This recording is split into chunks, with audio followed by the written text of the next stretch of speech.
Salamlayıram hər birinizi.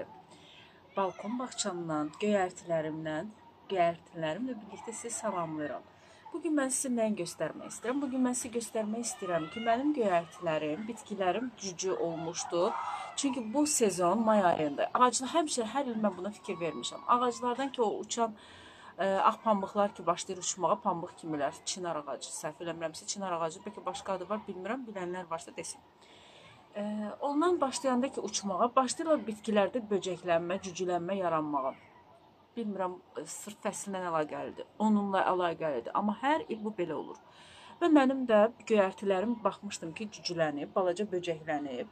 Hətta əlimi, baxın, belə eləyəndə gördüm ki, yaxşı inkişaf eləmir, büzüşmüşdü. Əlimi belə eləyirdim və ovucumun içində balaca, yaşıl balaca böcəklər yaranırdı. Yəni, yaranırdı deyəndə bitkidən keçirdi. Mən neynədim? Mən hər zaman sabunla, paltar sabunu daha çox üstünlüyü tuturam.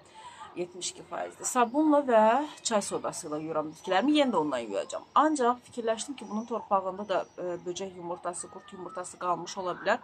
Bunlar da mənim soğanlarımdır. Quruyub indi sulayacağam, canlanacaqlar. Bir neçə gündür sulamıram. Göyərmiş soğanları əkmişəm və bunlar da mənim göyərtilərimdir. Arxada da aloyum var. Bunlar da mənim petruşkalarım, yəni cəfərilərimdir. Çox küləklər oldu. O küləklər də cücülənməni, böcəklənməni artırır. Yəni, artıq bütün sinirlərim pozulurdu. Mən də dixlafos aldım. Çünki mən bunu illər əvvəl eşitmişdim. Bitkilərin, ev çiçəklərinin belə torpağını alıb yüngülcə, çox yox, 1-2 pıst eləmək bəs eləyir. Mən də dixlafos aldım. Mən onu bundan sonraki videomda sizə göstərəcəm. Sadəcə indi çox vaxtım yoxdur, qısa bir video çəkmək istədim. Dixlafos aldım, əvvəlcə torpağını suladım bitkilərimin, yaxşı, səhərdən suladım, tam nəm. Ondan sonra gözlədim gün batsın, həmənki gün batdı, axşam üstü günəş tamam gedəndən sonra, saat 7-dən 8-dən sonra yüngülcə nəm torpağına yüngül pıst elədim, belə deyək də, yəni yüngülcə sıxdım dixlafosu.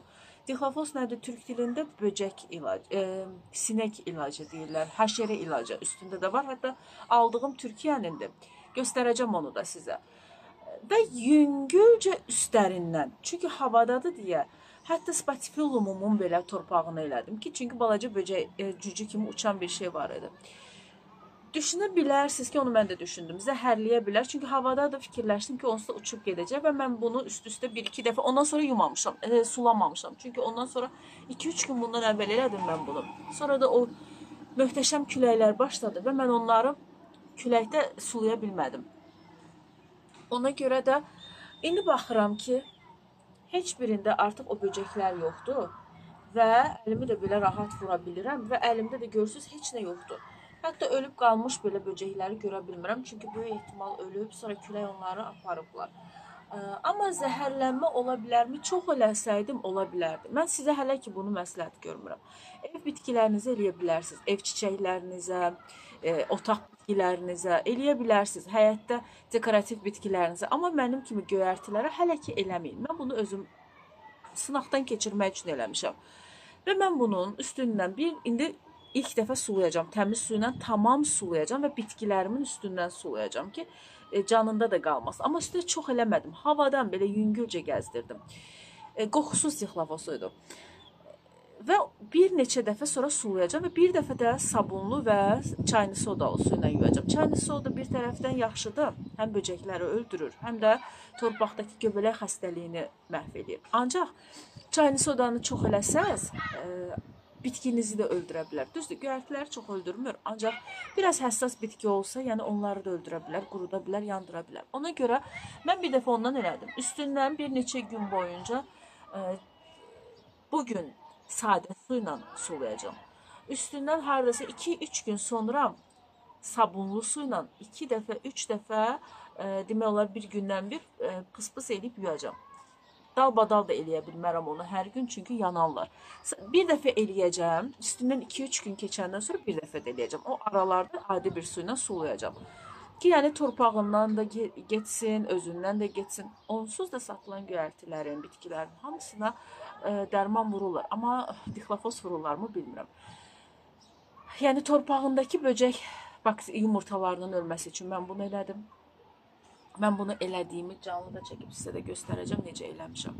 Sadəcə sizə indi məlumat xarakterli bir video hazırladım. Hətta aloylarımın belə torpağını elədim ki, ölməsinlər. Daha doğrusu ölməsinlər nə idi? Böcəklər olmasın. Baxın, bunun nə olduğuna baxmaq istəyirəm. Bu əgər böcək olubsa da zamanında artıq bilmirəm, balaca bir şey gördüm cəfərinin üstündə. Heç başa düşmədim nədir. Ucunda əgər düşməsə bəlkə də toxumudur, ola bilər. Çünki canlı bir şey deyil. Düzdür, bu göyərtilərim yaxşı çıxmayıb, sadəcə yaxşı çıxan keşnişlərimdir. Bunlar yaxşı çıxmayıb, toxumdan da asılı ola bilər.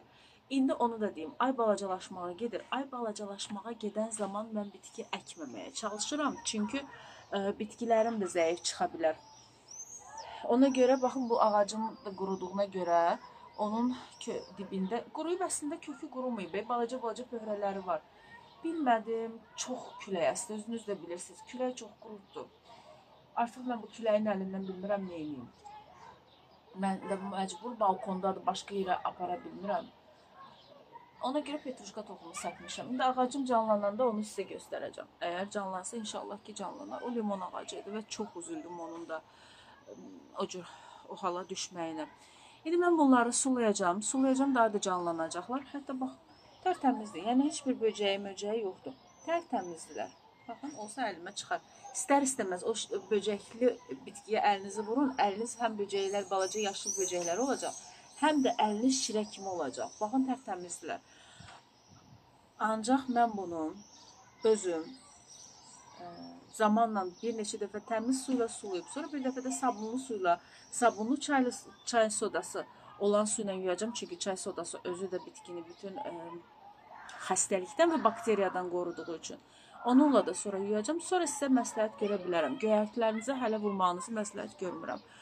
Ancaq dediyim kimi ev bitkilərinizi, evdə saxladığınız, istədiyiniz, yəni yeyilməyən çiçəklərinizə eləyə bilərsiniz. Düzdür, mən evin içində eləmədim. Heç birini. Balkonda elədim. Onsuz da havada uçdu, getdi. Evin içində bir dənə spatifilum elədim. Çünki spatifilumumun da torpağında balaca bir qara cücü gördüm. Uçan bir cücü idi, amma böcəklənmə yox idi. Onun torpağına yüngülcə evdə elədim, pəncərənin ağzında. Vəssalam. Qalan balkonda hamısını eləmişəm. Dediyim kimi aloylarıma da eləmişəm. Hətta digər bitkilərimə də eləmişəm. Bibəriyyələrimə də eləmişəm. Aloylarım da sağ-salamatdır. Baxın. Buradan görəcəksiniz. Hətta çiçək açmağa hazırlaşır. Digər bitkilərim də salamatdır. Bu böcəklənmənin qarşısını almaq üçün məncə çox yaxşıdır. Sadəcə yeyilən bitkilərdə ehtiyatlı olmaq lazımdır. Ancaq ən yaxşısı, suyum dağıldı, açdı. Ən yaxşısı çaylı sodanı mən çox bəyənirəm. Amma onun da ölçüsünü uyğun eləmək lazımdır ki, bitkilər yanmasın. Hələlik bu qədər. Hətta biberlərim təzə çıxmışdı və onları külək qurutdu. Çünki o küləklər dalbadal, davamlı, may ayının bitməyən küləkləri artıq bütün bitkilərimə çox böyük zərər vurdu. Bugün may ayının 20-sidir və bir dənə bugün birazcık külək dayanıb, özünüz də bilirsiniz. Mən bundan sonra bu videonun davamını da çəkəcəm. Bir həftə təxminən sonra, bir həftə 10 gün sonra nəticəni sizinlə bölüşəcəm. Hələlik bu qədər. Məni izlədiyiniz üçün təşəkkür edirəm. Məni izləməyə davam edin. Sağ olun.